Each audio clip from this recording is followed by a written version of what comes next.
Welcome back to some new r/malicious compliance stories, where people comply to the letter, but not the spirit of a request. I hope you had a great day. Thanks for all the likes and comments on the last video. And now let's start with the first story. It's called Per Diem Receipts. This happened about 15 years ago. Per diem food was $15 for breakfast, $25 for lunch, $50 for dinner. We were told to buy the food with the company card and submit photos of the receipts using your phone. One day I spent $35 on dinner and the photo of the receipt was a little fuzzy. By the time I noticed it, when I went through the photos and assigned them to meals, I had lost the paper copy. I got reprimanded by our VP. All photos must be clear and easy to read. He also confirmed that meals under $25 didn't need receipts. Alright, before I got that email, I had thought over our per diem policy and its potential loopholes. That was the day I decided to begin exploiting it.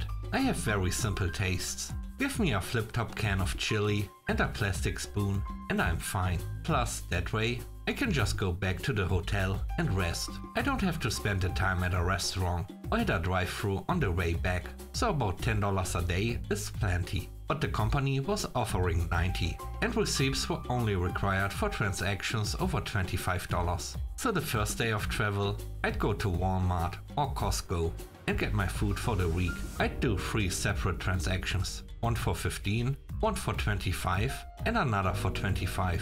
That took care of my food for the week. I always went as cheap as possible, since any extra money I spent on food was money I couldn't spend on something else. Then I'd spend the rest of my travel days buying whatever I wanted, never spending more than $25 per transaction. Costco and Walmart were ideal. They offered cheap food I liked, and also all sorts of other things. I knew I couldn't be greedy. If every day I came right up to the max of each meal per diem, but not over, and never submitted receipts, that would seem strange. So I'd ensure to bucket them into only 1 or 2 transactions per day. I did this for years. As long as each receipt added up to less than $25 and I only had 1 or 2 allocated to lunch and dinner, no one cared, for a while. Then there was an outage for an airline, where I had to stay an extra week on site. I had no clean clothes, so I went and bought some clothing at Walmart, more or less as I had done before. I had a new boss and new VP by then.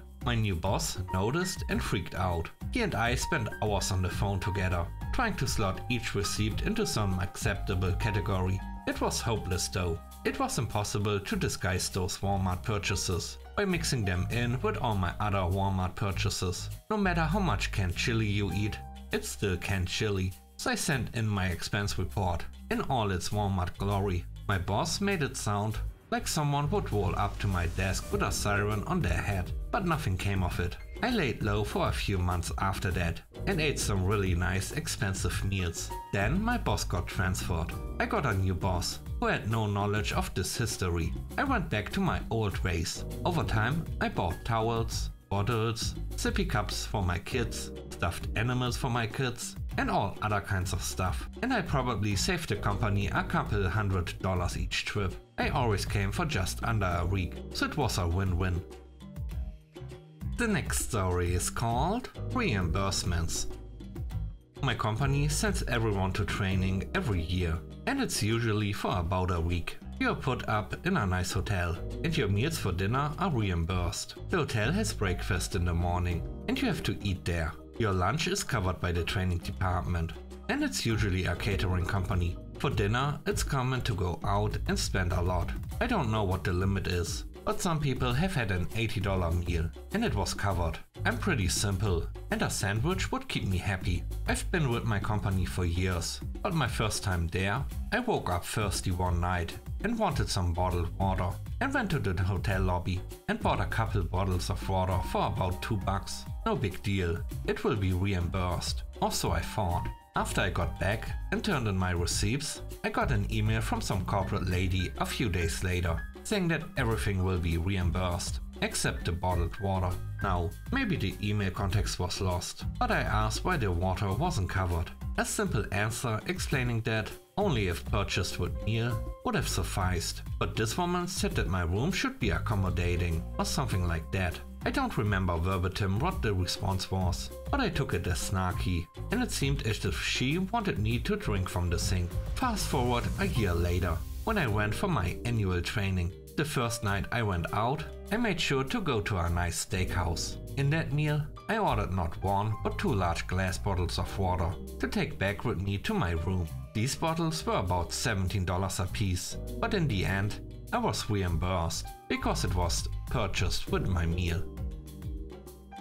The third story is called Lock That Door.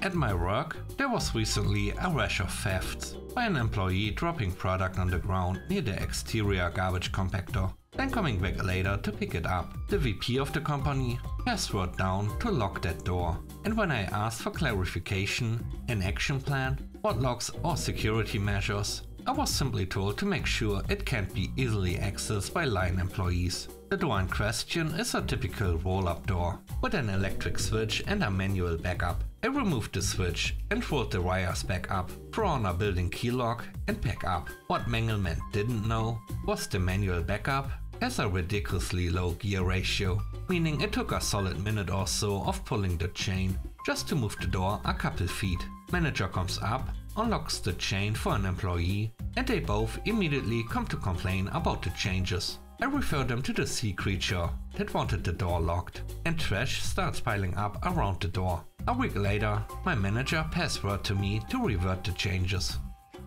The last story is called Doesn't Want to Help.